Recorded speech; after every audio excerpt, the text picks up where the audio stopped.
Final Fantasy VII Remake hit us with some pretty emotional scenes, and with Rebirth taking place all the way up to that one scene, I can think of about 5 other emotional scenes that are going to be in Rebirth that's just going to break and rip your hearts out. So in this video, I want to talk about 5 scenes to expect in Final Fantasy VII Rebirth. They're going to be very, very emotional.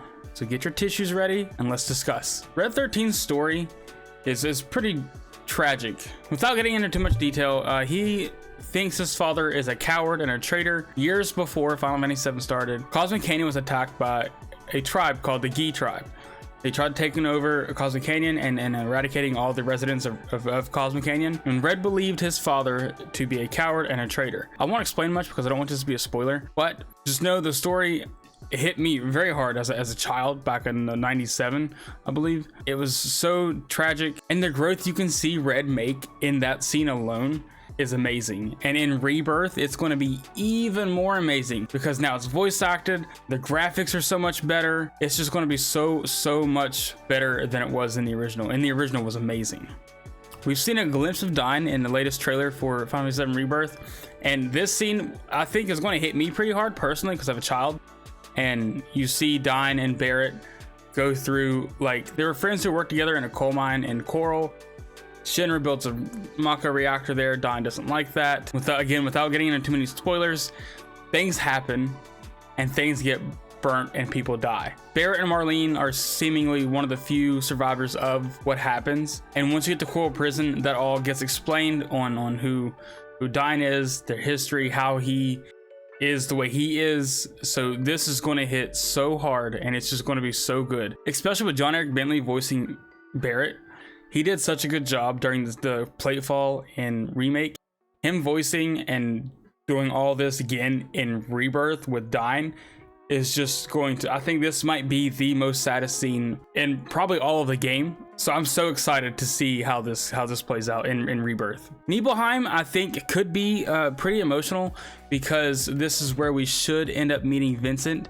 And if they end up expanding on Vincent's story, which I fully believe they're going to do, because he was cut in Remake, or because he was cut in the OG game, we didn't really get to fully understand who he was until Dirge of Cerberus. I really think this is their time to really expand his character and the whole thing with him, Lucrezia, Hojo, Sephiroth. If they go through with that, that could be so tragic. Because this is kind of speculation, I obviously don't know what's going to happen, or even if this is even going to be a thing. I'm just expecting it to be a thing with them expanding out on Vincent. And who knows, maybe they'll reveal Vincent to be Sephiroth's real father. They do have the same facial features, it seems. I'm just kidding about that. But I really do think this could be very, very emotional if they go into Sephiroth's backstory. Cid's story and his chase to be the first man in space could be pretty tragic. We see him pretty happy-go-lucky in the trailer, which I think is just a whole facade, and he's trying to get the party to Rocket Town, to Rufus or Palmer, to turn them in for the bounty and to use that as leverage to get the rocket program started back up, or the space program started back up, so he can continue to pursue to be the first man in space. I don't think that is what's going to happen. I think they're going to tell him, no, we're not doing that. That's going to set him off, and that's when, that's how he's going to end up joining our party to get back at Shinra for doing that. But his backstory of Shara being trapped inside of the rocket before it takes off could be told in a way this time to make it much more tragic, because she's about to be killed. Like, she's staying back in the thruster room, I believe, about to be burnt to a crisp so he can be the first man in space, and he ends up, not going through with it because he doesn't want to kill her. If that's how that plays out, that could be pretty emotional. So I fully expect to see some sort of emotional scene here with Cid and Shara and their past and stuff like that. But the question is, will he still be verbally abusive, emotionally abusive, and physically abusive? Because he's a piece of shit. And then of course we have the obvious one, which is Temple of the Ancients.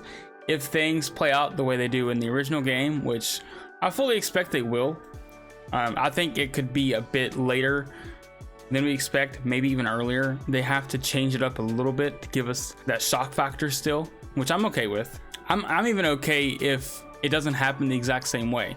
But pretty much this scene, I think, is going to be just as, if not more, heart-wrenching, if that's the right way to say that, than it was in the OG game. So before in OG, it kind of happens pretty quickly, I feel like, with Aerith being in the party than not being in the party anymore. And we read her words and stuff, so we kind of interpret what she's saying and stuff. Now we spent a whole 40 hours, 80 hours if you're me, in one playthrough, listening to her speak, learning her mannerisms. I mean, she's voiced and you can see her emotions, and she has, you know, she's almost, but I just feel like it's different having her have a blank stare, you know, as she did in OG game, to being fully voiced, and you can see her emotions expressed on her face, and you can hear her worry or hear her sadness or whatever. Like, it's way different. So because of that, now even more so, I feel like many people are even more connected to her as a character. So this, I think, if done properly, and again, I have full faith in a dev team on how they're going to handle this, I think this scene is going to just break everything. Shortly after, the game will end and it'll be like, you know, to be continued in part 3, and it's going to leave us on that cliffhanger of what just happened. So just, I fully expect that. Fully expect to be, you as a person, to just be emotionally drained by the end of this scene, if not all of Rebirth, because Rebirth is pretty, I mean, there's some pretty rough scenes in it, you know. You got the Dyne scene, the Seto scene, if they do Vincent, and then if they do Sid properly, there's lots of sadness. So maybe that's why I like the game so much, is I'm a sad person. Trauma, man. Anyway, I just wanted to go over 5 scenes that I think could be pretty emotional in Rebirth, and what to expect and how I think they're going to play out. If you liked the video, be sure to like, subscribe for more content like this. I'll be having loads of Rebirth content going forward.